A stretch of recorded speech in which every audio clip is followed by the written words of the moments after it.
देखो टॉपिक का नाम है हमारा रोलिंग मोशन। तो पहले रोलिंग मोशन के बारे में जान लेते हैं। रोलिंग मोशन क्या होती है? तो रोलिंग मोशन जो है ना बेसिकली दो मोशन का कॉम्बिनेशन होता है। कौन कौन सी मोशन? एक ट्रांसलेशनल मोशन और दूसरी रोटेशनल मोशन। दोनों को कंबाइन कर दो तो हो जाएगा अपना रोलिंग मोशन। जैसे फॉर एग्जांपल देखो ये मार्कर है, ठीक है, इसको अगर मैं एक जगह पे घुमा रहा हूँ मीन्स ये हो गई रोटेशनल मोशन। और अगर मैं इसको एक जगह से दूसरी जगह ले जा रहा हूँ विदाउट इसको रोल किए हुए, मतलब बिना घुमाए, तो ये जो मोशन है इसको बोलते हैं ट्रांसलेशनल मोशन। ठीक है, तो दोनों को कंबाइन कर दो, मतलब ये घूम भी रहे और घूमते घूमते हुए आगे बढ़ रहे। समझ में आ रहे? तो घूम रहे मतलब रोटेशनल मोशन और एक जगह से दूसरी जगह जा रहे हैं मतलब ट्रांसलेशनल मोशन। तो दोनों का जो कॉम्बिनेशन होता है उसको बोलते हैं रोलिंग मोशन। समझ में आ रही? यही कंसेप्ट है जो हम व्हीकल्स वगैरह चलाते हैं ना, गाड़ी वगैरह, उसका जो टायर होता है घूमते हुए आगे बढ़ते हैं, ये होता है रोलिंग मोशन। तो कोई भी ऑब्जेक्ट अगर रोलिंग मोशन कर रहे हैं तो हमें यहाँ पे क्या क्या कैलकुलेट करने हैं? सबसे पहले उसकी काइनेटिक एनर्जी कैलकुलेट करना है, नेक्स्ट उसकी वेलोसिटी कैलकुलेट करना है और उसके बाद उसका एक्सेलरेशन। ये तीन चीज़ कैलकुलेट करना है। तो चलो डेरिवेशन शुरू करते हैं। पहले क्या करेंगे, एक इंक्लाइंड सरफेस बना लेते हैं। यहाँ पर इस तरीके से एक इंक्लाइंड सरफेस बना लिए और इसके ऊपर एक ऑब्जेक्ट बना लेते हैं जो कि क्या करे, इसके ऊपर रोल करते हुए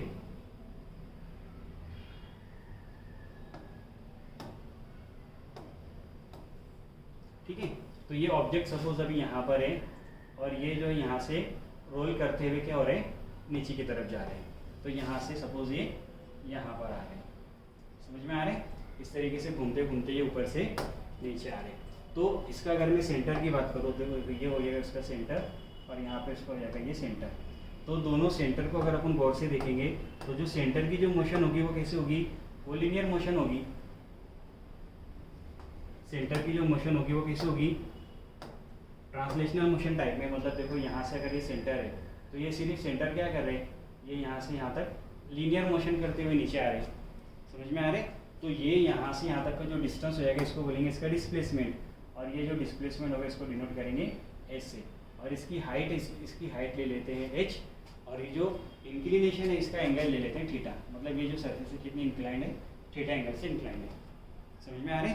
यहाँ पर अगर ट्रिग्नोमेट्री का फॉर्मूला लगा के अगर वैल्यूज निकालो तो देखो ये अपोजिट है और ये हाइपोटेनस है, तो कौन सा रेशियो बनेगा? Sine theta. तो यहाँ पर अगर मैं साइन थीटा की वैल्यू निकालता हूँ तो क्या आ जाएगा? Sine theta H opposite upon hypotenuse, H upon S. तो एस की जो वैल्यू आ जाएगी वो क्या आ जाएगी हमारी? एच की जो वैल्यू आएगी, एच की वैल्यू आएगी हमारी एस। ये एच इज इक्वल टू क्या आ जाएगा? ये एस इधर आ जाएगा means S into sine theta. ये एक वैल्यू हमने पहले कैलकुलेट करके रखी। समझ में आ रही? पहले क्या निकालना है हमें? तो पहले हम निकालते हैं इसकी काइनेटिक एनर्जी। काइनेटिक एनर्जी की बात करते हैं पहले। तो देखो काइनेटिक एनर्जी अभी हमने देखा रोटेशनल के अंदर, रोटेशन मोशन में अगर कोई ऑब्जेक्ट है तो उसकी काइनेटिक एनर्जी अलग होती है, ट्रांसलेशनल में काइनेटिक एनर्जी अलग होती है। तो यहाँ पर क्या होगा, ये जो रोलिंग मतलब काइनेटिक एनर्जी जो रोलिंग मोशन के अंदर होगा ऑब्जेक्ट, उसकी काइनेटिक एनर्जी क्या हो जाएगी? तो वो हो जाएगा kinetic energy translational plus kinetic energy rotational. Means जो रोटेशन की वजह से काइनेटिक एनर्जी है वो, और प्लस जो ट्रांसलेशनल मोशन की वजह से काइनेटिक एनर्जी है, दोनों को ऐड कर दो तो मिल जाएगा हमें रोलिंग की काइनेटिक एनर्जी। समझ में आ रहे? तो चलो फार्मूला लिखो। ट्रांसलेशनल काइनेटिक एनर्जी का फार्मूला क्या होता है? हाफ mv स्क्वायर, मीन्स इसकी जो मास है ऑब्जेक्ट की और कितनी वेलोसिटी से आ रहे हैं वो half mv square plus rotational kinetic energy. तो रोटेशनल काइनेटिक एनर्जी का फार्मूला भी किए थे, हाफ आई ओमेगा स्क्वायर। ठीक है, दोनों को कंबाइन कर दो। अब देखो यहाँ पे जो मोमेंट ऑफ इनर्शिया है ना, तो मोमेंट ऑफ इनर्शिया का फार्मूला रखेंगे in terms of radius of gyration. तो आई इज इक्वल टू होता है हमारा एम के स्क्वायर, और सेकेंड जो चीज़ है वो क्या है यहाँ पर? ओमेगा। तो v is equal to r omega होता है, हमारे पास रिलेशन है v is equal to r omega. तो ओमेगा की वैल्यू क्या हो जाएगी यहाँ से? Omega is equal to v upon r, और इसका स्क्वायर कर दो तो omega square is equal to v square upon r square. समझ में आ रहे? तो ये दो वैल्यूज यहाँ पे रख दो, आई और ओमेगा की जगह। तो फार्मूला क्या हो जाएगा? देखो इक्वेशन क्या हो जाएगी हमारी? Half m v square plus half I की जगह क्या रखेंगे, एम के स्क्वायर। तो ये हो गया half m k square into multiply में है दोनों, ओमेगा स्क्वायर की वैल्यू क्या है, वी स्क्वायर अपॉन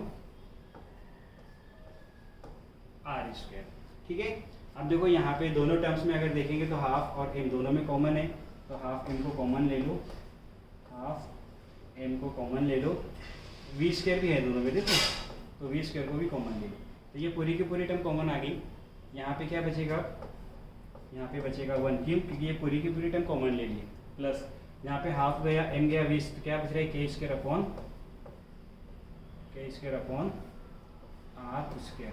ठीक है, जहाँ पे आर क्या है, इसका जो रेडियस है, जो भी ऑब्जेक्ट रोटेट कर रहे हैं ना, इसका जो रेडियस होगा वो होगा आर। अगर वो कैपिटल में ले रहे हैं तो फिर यहाँ पे कैपिटल आर स्क्वायर। समझ में आ रहे, नोटेशन से कोई फर्क नहीं पड़ता। तो ये हो गई हमारी काइनेटिक एनर्जी। अब देखो गौर से देखो, जब ये रोलिंग करते हुए ऊपर से नीचे आएगा, तो जब ये ऊपर होगा मतलब उसकी हाइट कैसी होगी, मैक्सिमम, और जैसे जैसे नीचे आएगा हाइट कम होती जाएगी। तो हाइट पे कौन सी एनर्जी डिपेंड होती है, पोटेंशियल एनर्जी।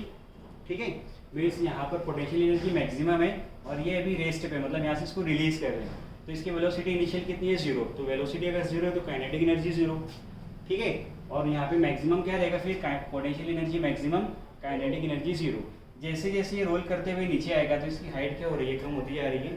तो हाइट अगर कम हो रही है मीन्स पोटेंशियल एनर्जी कम हो रही है, तो पोटेंशियल एनर्जी अगर कम होगी तो काइनेटिक एनर्जी क्या होगी, इंक्रीज होगी।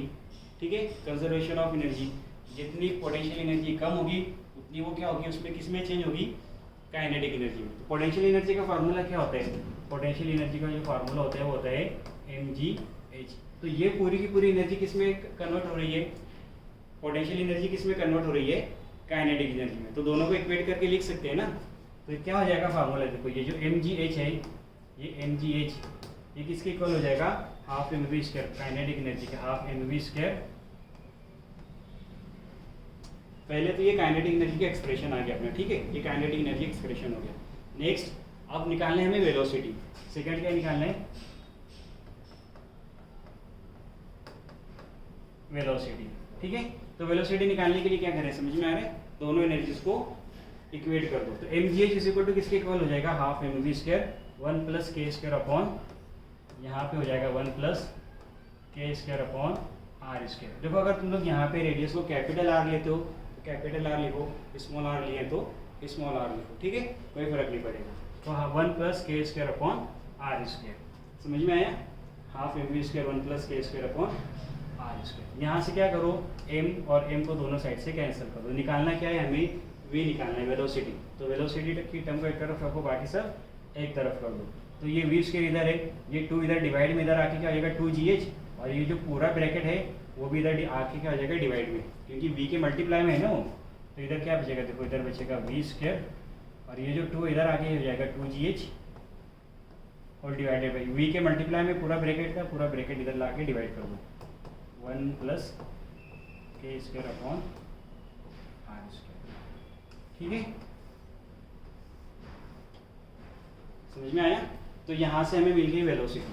तो v ये स्क्वायर है, स्क्वायर हटा दो, इधर क्या लग जाएगा, स्क्वायर रूट। तो v इज इक्वल टू क्या मिल जाएगा, square root of 2gh upon 1 plus k square upon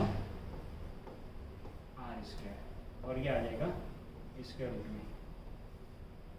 ठीक है, ये मिल गया हमें वेलोसिटी। नेक्स्ट हमें निकालना है इसका एक्सेलरेशन। ये जब यहाँ से यहाँ तक आ रहा है तो उसका एक्सेलरेशन कितना होगा। तो एक्सेलरेशन के लिए क्या करेंगे, इक्वेशन ऑफ मोशन जो है हमारी यूज़ करो और वहाँ से एक्सेलरेशन कैलकुलेट कर लो। देखो इक्वेशन क्या है हमारी, थर्ड निकाल रहे हैं हम लोग, क्या निकाल रहे हैं,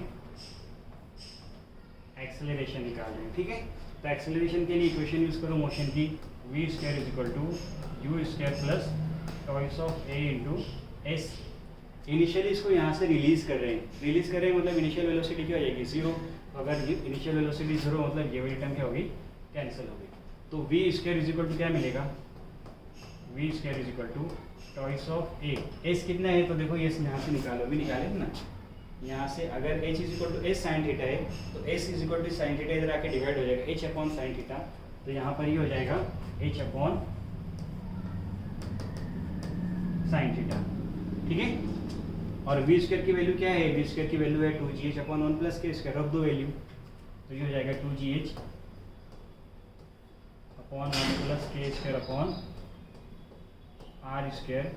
ये किसके इक्वल हो जाएगा, ये हो जाएगा toys of A H upon sine theta के।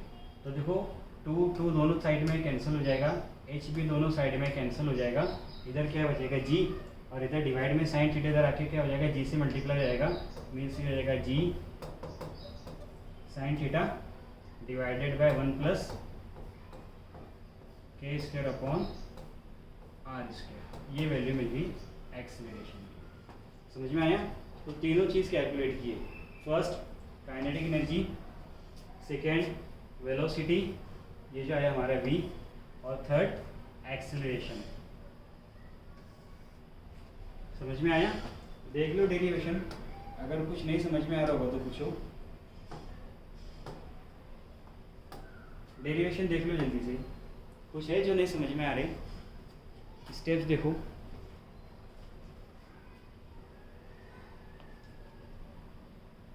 ठीक है, छोड़ दो रफ।